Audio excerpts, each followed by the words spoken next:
All right, first and foremost, give all praise to Yahweh Hashem Yahweh Shai Barakatham. Give a sincere greeting to the brothers and sisters scattered across the four corners, teaching His word with sincerity and charity. I'm Brother Phoenix with Prince of Power Israelites here with another short lesson.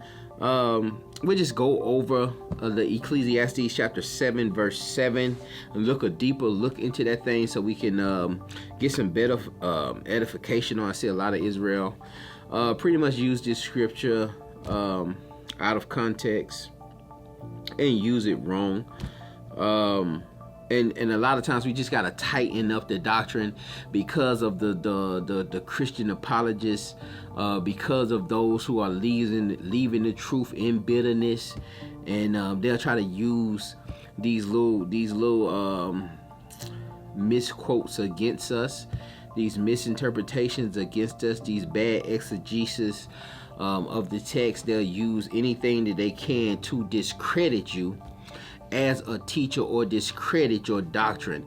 And so we should always be looking and going back, and we may think we have certain things nailed down, but sometimes the spirit, you become a bigger vessel, and you have more capacity for the spirit, and that the spirit allows you to see that things were taught to you maybe a little wrong, and not purposely. It was just the understanding that whoever your teacher was actually had. But let's look at it. Ecclesiastes chapter 7, verse 7. Surely oppression maketh a wise man mad, and a gift destroyeth the heart. Now, a lot of times when I see brothers and sisters use this text, they use it to justify their anger of the anger that they have in this oppressive state that we're in.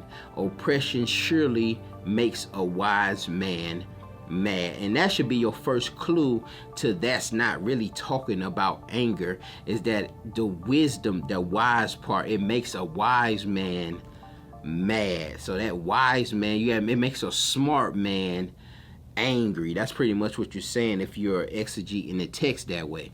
But what it's really saying is it makes a wise man a fool, or makes a wise man mad, as in insane, or have gone crazy or out of his mind, like the Deuteronomy 28:28, stricken with madness.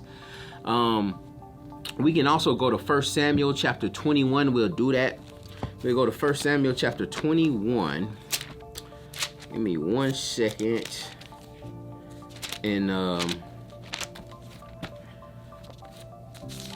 In verse 11, I think. Yes, and the servants, watch this. Now, this is David running from Saul, and then he runs into the king of Gath. And in running into that king, he gets afraid, and he pretends to be a certain way. Watch this. And the servants of Achish said unto him, Is not this David the king of the land? And did they not sing one to another of him in dances, saying, Saul have slain his thousands, and David his 10,000s? And David laid up these words in his heart, and was sore afraid of Achish, the king of Gath. And he changed his behavior before them, and feigned himself mad in their hands, and scrabbled at the doors of the gate, and let spittle fall down upon his beard. Then said Achish unto the servants, Lo, you see the man is mad. Wherefore then have ye brought him to me?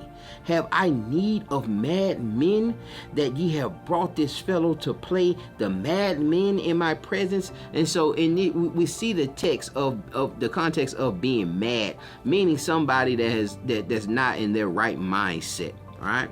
David was letting slob roll down his beard. He was scratching at the doors of the gate, acting like he's insane, acting like he has some spirit on him or something, just trying to get out of being left alone from that king of Gath, and not having no confrontation come upon him with that. And so if you use that and you go back to the Ecclesiastes 7:7, surely oppression makes a wise man mad. You see there that it's not really talking about being angry. Really, if you go back to the Ecclesiastes, Shalak, you go back to the Ecclesiastes and you read You read 2 verses down. Just go 2 verses down to verse 9. Be not hasty in thy spirit to be angry. For anger resteth in the bosom of a what? Of a fool. Alright? Clear up. Oppression surely makes a wise man mad, or makes a wise man a fool. And be not hasty in thy spirit to be angry. For the anger resteth in the bosom of fools. So don't be, up there bragging about, yeah, I'm mad. Oppression surely makes a wise man mad. Yeah, and you're saying pretty much that you're angry, and then you read 2 verses down in the text, it's saying, be not hasty in thy spirit to be angry, because anger resteth in the bosom of fools. You're going to come into an issue if somebody is coming up to you, and they're trying to, battle you in the scriptures, or show that you have a lack of knowledge in the scriptures, and they bring that text up, because that is one of the texts. It's one of the texts that we use actually a lot to justify why we speaking, or why we have a certain tone in our speech. Alright, I hope that was edifying to the body. Hope that was edifying to the nation. With that, I'm gonna say shalom.